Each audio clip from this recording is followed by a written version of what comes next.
Good morning, Senator. Morning. How are you today? I am doing the best that I can. What's the weather out there? It's still a little damp. We had a pretty good rainstorm yesterday, but it's looking up for the weekend. And I know you have a hard stop at 8:45, correct, sir? Yeah, that's good. Yeah, but we got a couple of minutes. I think we'll be all right. So we'll finish up any last thoughts.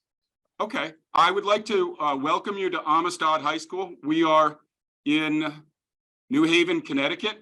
We're a public charter school. We're in Congresswoman Rosa DeLaurio's district. And Chris Murphy, who I assume you know quite well. I have met him a couple of times. I kind of sort of figured that. So I'd like to introduce you formally to our class. Class, this is State Senator Tom Sullivan. Hey, yes, Mr. Sullivan. Good morning. Morning.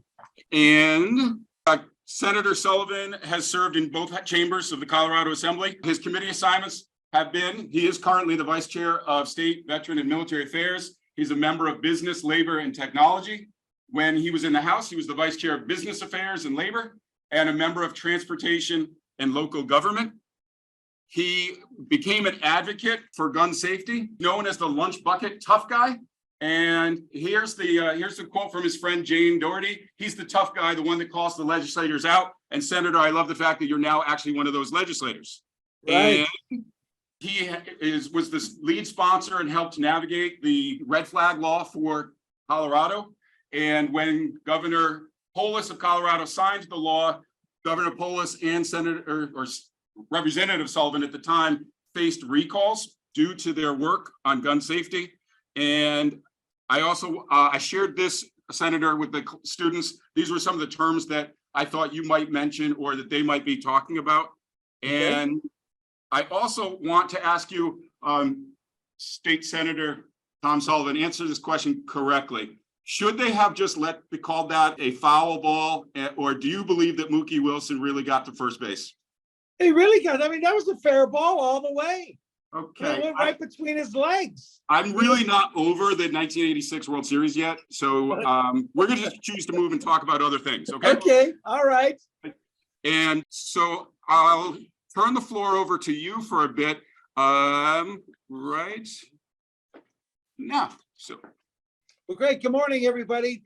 Thanks for having me in your class today. And I think there's a lot of background that your teachers already shared with you. He's told you the story about my son being murdered in the Aurora Theater massacre on his 27th birthday. And from then on, that's how a lot of my activism started. It's just initially when they got the theater back up and going, and then getting involved with the Newtown Action Alliance. Went to Washington, D.C. Several times and tried to help those families, with their activism and all of that. And then, decided that, I needed to do more. I had to get kind of, to the other side of the table, as opposed to being the one just coming and testifying.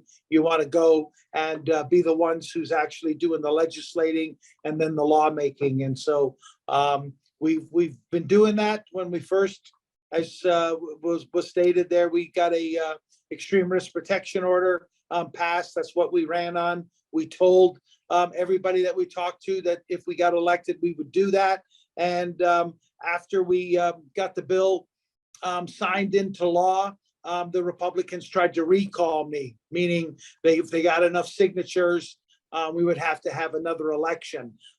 They tried that stuff here in Colorado in 2013 and were able to get 2 state senators out and another one to resign. But in this time, we actually beat the recall. They have 60 days in which to get enough signatures. And after 29 days, they could see that they weren't going to get there and there wasn't the support against me. So they gave up, and I've won 2 more elections since then. And I look forward to the questions and having a conversation with all of you this morning. So thanks again.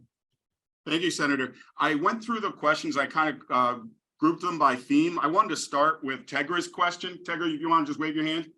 In your daily work, day in, day out, you are in session right now.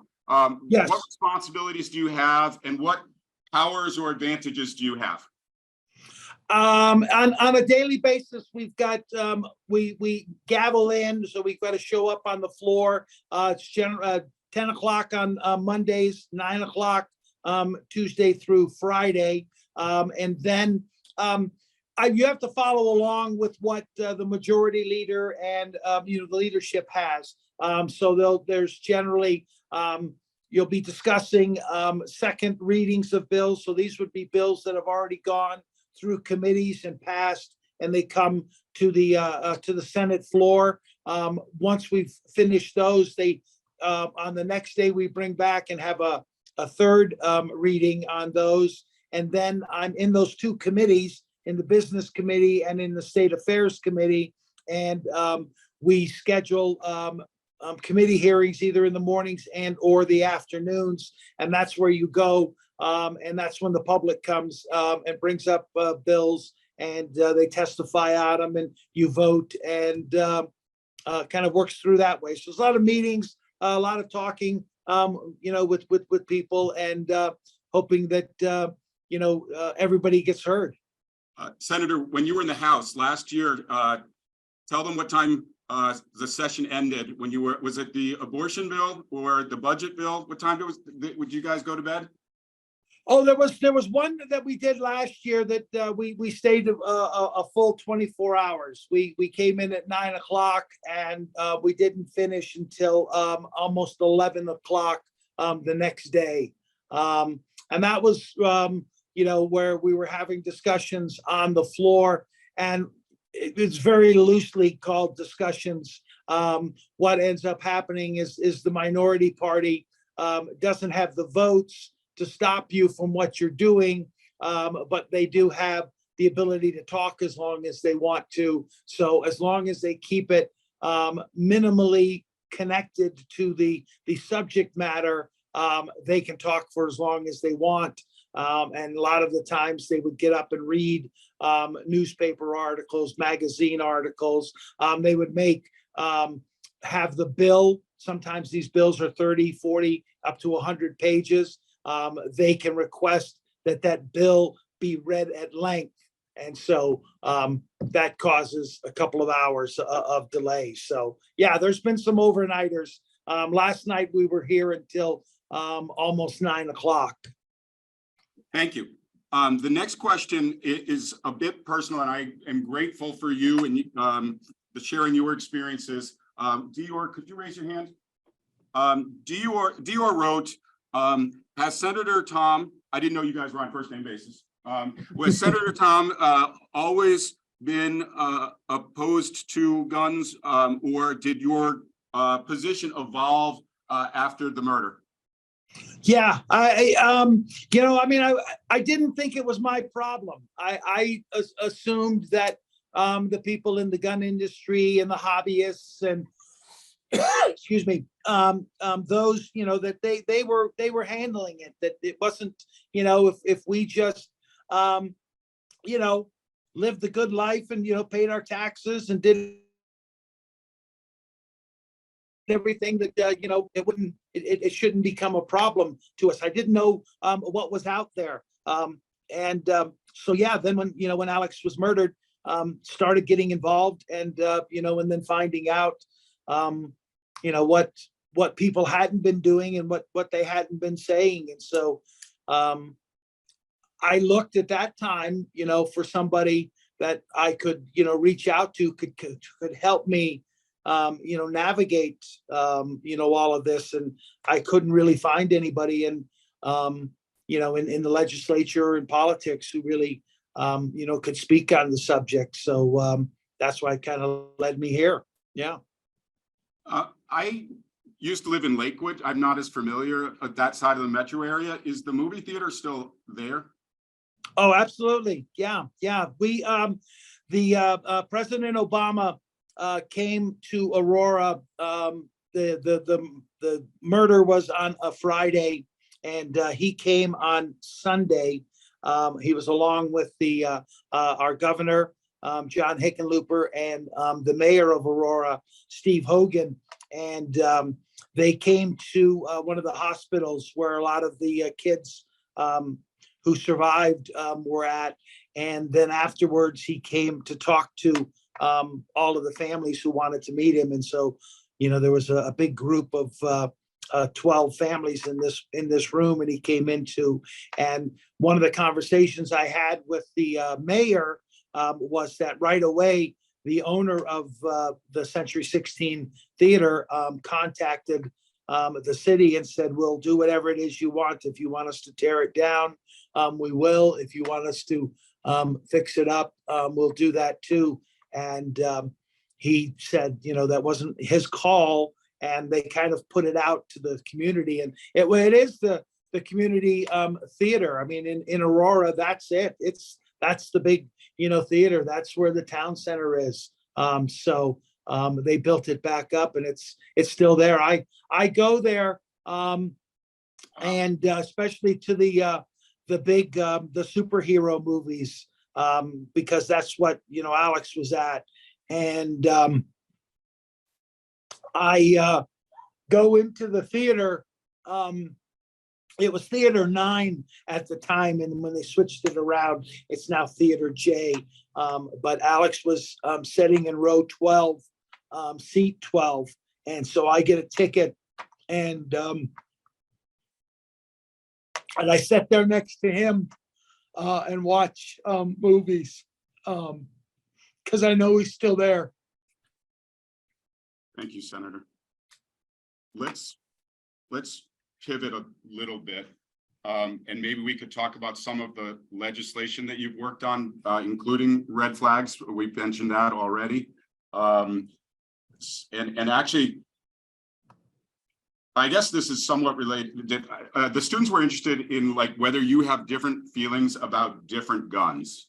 That was one of the questions. Specifically, I don't know if you can see Mr. Cooper. Can you wave your hand? I don't know if you're on camera or not. Oh, no, he's off to the side. I can't see him. Okay, he wanted to know what your thoughts were about switch cameras, and several students wanted to know whether it was the AR type gun in particular, or so whatever you'd like to share about the different your feelings regarding the different types of guns. Okay, I'm not familiar with the switch. If maybe you can get an answer for me. I know there's. I had asked him the same question. I believe, Shamar, it's you switch it and it makes a non-automatic into an automatic. Okay. You put it on a Glock and it turns it into an automatic, he said. Right. Yeah. And I understand those are out there, and seeing this. Yeah, that's a problem. I mean, it certainly is a problem, and it's hard for me to understand why the industry continues to create stuff like that and make it readily available for it to get into our neighborhoods. Right now, we're working on ghost gun legislation, and apparently this is something that someone can print out, or you can buy the switches and make your own. And so that's a tremendous problem. As far as the other weapons, Alex was murdered by a guy was holding a Smith & Wesson MP15 Sport that had a 100 round magazine on it, and in that case, it was less than 60 seconds. He got off 65 shots. Total of 76 shots were taken inside of the movie theater. So, yeah, I mean, assault weapons are a problem, but as I continue to say, they make up less than 5% of the 430 million firearms that are out there. It's the ability, it's handguns, it's the ability to make ghost guns. I mean, that's what's killing people. That's what's causing more. I mean, that's what's causing our suicides. People are buying assault weapons to kill themselves. We need to rein in all of that and just make people aware. That's a wonderful segue to Xavier's question, sir. Xavier, could you raise your hand? Xavier wanted to know whether you thought it starts with gun safety and then goes to mental health, or mental health then gun safety, or what's the balance between the two? Well, I mean, it's a big issue. I mean, and it starts. I mean, it starts when kids are in grade school. I mean, if we can't feed kids, if we can't give them a good education, if we can't make sure that they got a roof over their head and they've got things to keep them active, then we end up with all kinds of problems. Yeah, I mean, we're not any we're not any madder or have more mental health issues than any other country in the world.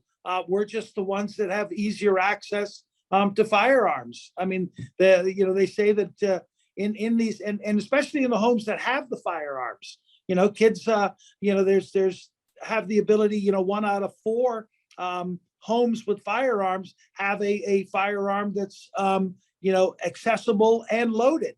And they just did a new study, and the kids in the household can generally find like 25% of them can find that firearm in less than an hour, and over 60% of them can find that firearm in less than 8 hours. Well, That's a problem. That raises 2 different questions. I think that if Tatiana, Melissa, and Jalen can raise their hands. They were all asking, they came up with this almost the same question separately. How do you balance that with the access to the constitutional access to guns? How do you speak to somebody who just says it's in the Constitution, I have my right? Well, I mean, you can go to the Constitution and when they had the Heller agreement, it's not an absolute right. And that's what I say. I mean, we're to the point where it's okay. We've got law-abiding, gun owners, but we need them to be responsible. Again, I mean, I go back to the part. I mean, I thought you people who had the guns, that you were being responsible with them in your sales and in your handling and your training of them and all of that kind of stuff. And quite clearly, they're not. And so all of a sudden, guns became an issue for me, and I didn't know that they were. I have a colleague in the room, Mr. Ken Soder. He teaches AP government, and he's off camera, but he and I were talking about, I mean, maybe this sounds like a fantasy, but like, is there a possibility to make a constitutional argument under the 14th that I have a right to life that's being violated by somebody else's right to too? Yeah, I mean, yeah, that would be a unique one to me, but I mean, that's what we say. I mean, does your right to own a firearm supersede, Alex's right to life, liberty, and the pursuit of happiness? I mean, Yes. I don't think it does. Michael Jones, could you raise your hand? I'm sorry, my bad. Michael Johnson. Michael Johnson, you mentioned Alex again. He wanted to know whether you've read books about the massacre. Is it something like, if a book comes out, do you read it? And he was also curious whether you wrote any books. Oh yeah, there was the psychiatrist that treated Alex's killer. She just came out with the book. Actually, she came out with it on the 10-year anniversary, which I guess helps sell some books. But it was all about, and a lot of it was stuff that we knew from the trial about, she had 6 different meetings with the killer, and it kind of broke everything down about how those went and how she was struggling with it. And then when the massacre happened, in our case, I know you probably don't remember, he wrote he had a book, he had a notebook that he was keeping, planning all of this and what everything all meant. And the day of the shooting, he put it in the mail and mailed it to the psychiatrist. So 2 days after the massacre, all of a sudden she gets a package in the mail, and it's from the killer. And so that kind of put her in the limelight, and because it normally doesn't happen. If you're your psychiatrist, your doctors are they have immunity from being known, and in this case everybody got to know her. So yeah, I've read that. That one of the other families Lonnie and Sandy Phillips, whose daughter was sitting a row up from Alex. They wrote a book, and I read that. So I certainly have keep myself up to speed on all of the news articles and all of that. And I haven't written a book, but I with my work here at the Capitol, we come out with a newsletter every week, and I get to use my journalism degree and put some words out there every week. Thank you. When I said there were two angles we could go with the one of the earlier questions, we talked about the balancing of the constitutional rights with the second. The other question, respectfully, Colorado's gone from being a purple state to a blue state. Why? But we've had the King Soopers shooting. We had the suicide at the bottom of was it Lookout Mountain? Right. We had a couple. I'm blank. There was just another school shooting. The teacher in Denver Public Schools. If the Democrats have taken both chambers and the governor's mansion, how come these laws aren't stopping it? Well, I mean, yeah, that's. I mean, we're trying to put some things into place, and I one of the next things we've really got to be doing is to I guess strengthen the enforcement of that. I mean, we passed a bill banning high capacity magazines. That meant any magazine that you loaded into a firearm that would hold 15 or more bullets. You can still go around that we passed 10 years ago.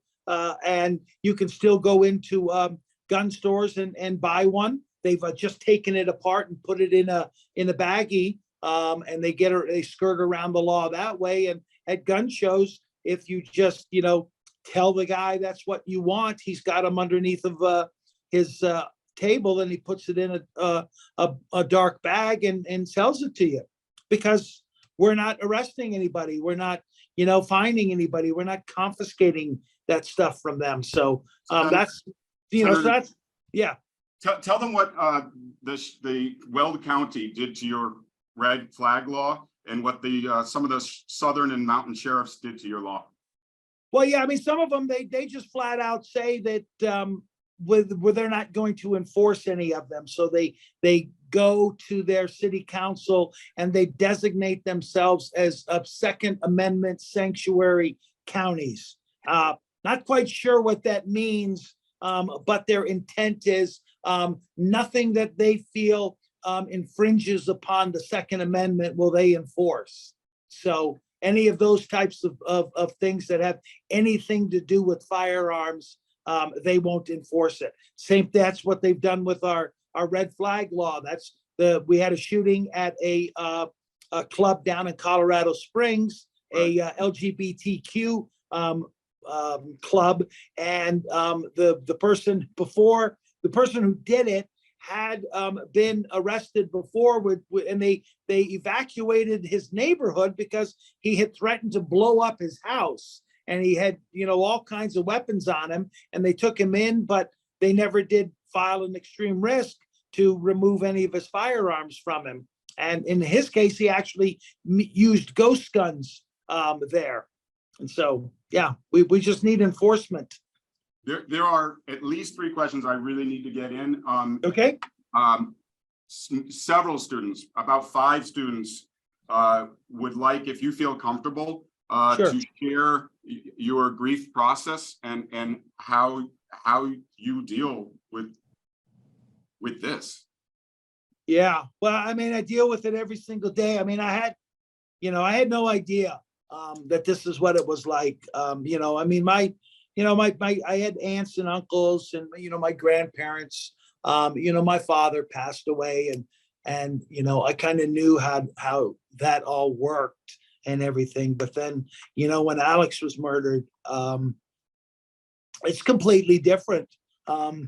You don't ever you always anticipate that, your kids are going to be with you, forever. And they're the ones who are going to be missing you, instead of it being flipped around to the other way.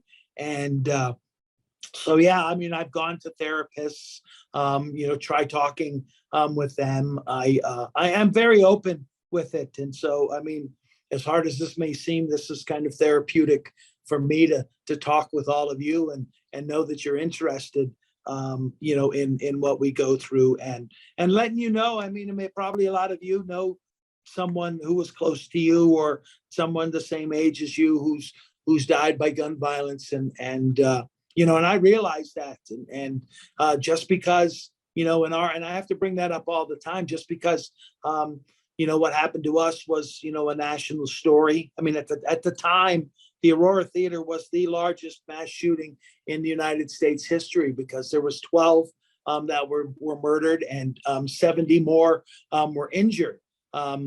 It's 562 Fridays since that day, and we aren't even listed in the top 15 of mass shootings anymore, because there have been so many more since then, and there's been so much death and injuries in all of those. But I'm constantly, I'm reading books on stuff. I've done the deep breathing,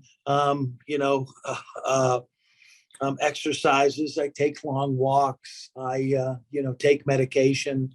But yeah, I mean, I don't even know. I mean, the guy I was that day got buried with my son, because I can't even recognize who I've become from what I was, the day Alex was murdered. Renee, could you raise your hand? I think I'd like her to ask her question herself. It's okay. It's okay. She would like to know whether you've forgiven the murderer. No, I haven't. And I mean, some people can. We had a death. I mean, actually, that now that you're talking about it, it was 8 years ago. We were in day 2 of our trial.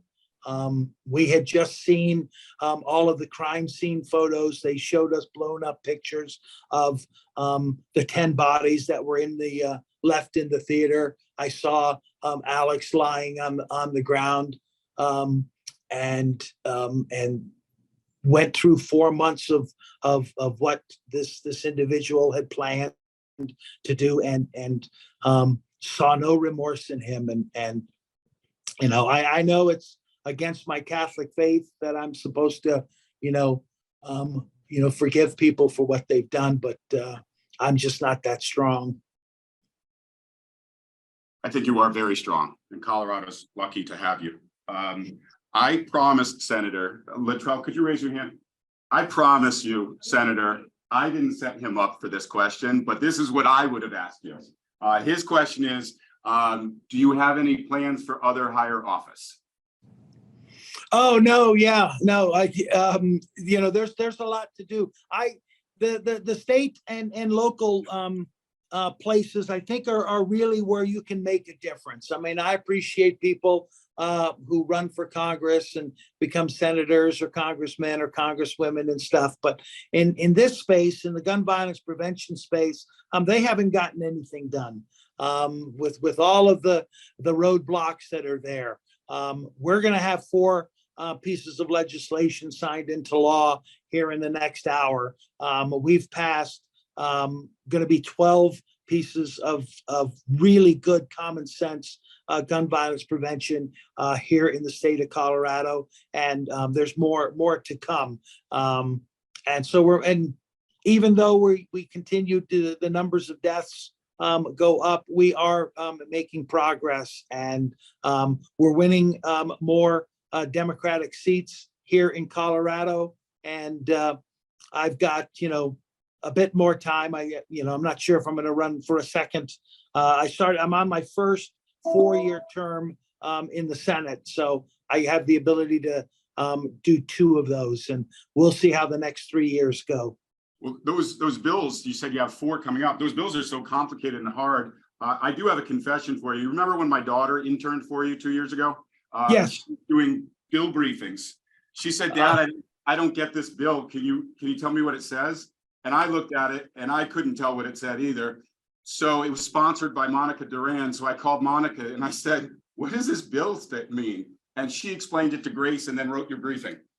Oh, nice. Okay, yeah, yeah. I mean, that's what it takes. And see, and that's what's good about this is, I think we're all, very accessible. I mean, I certainly try to make myself as accessible as I can. I'm not sure that, in the upper levels above this, that they are that accessible to you.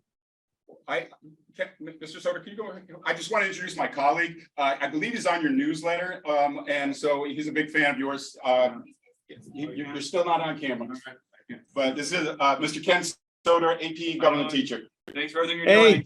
Appreciate great, it. thanks. All right. Thank you. Always so love much, Senator. subscribers. All right, how about a round of applause for the senator?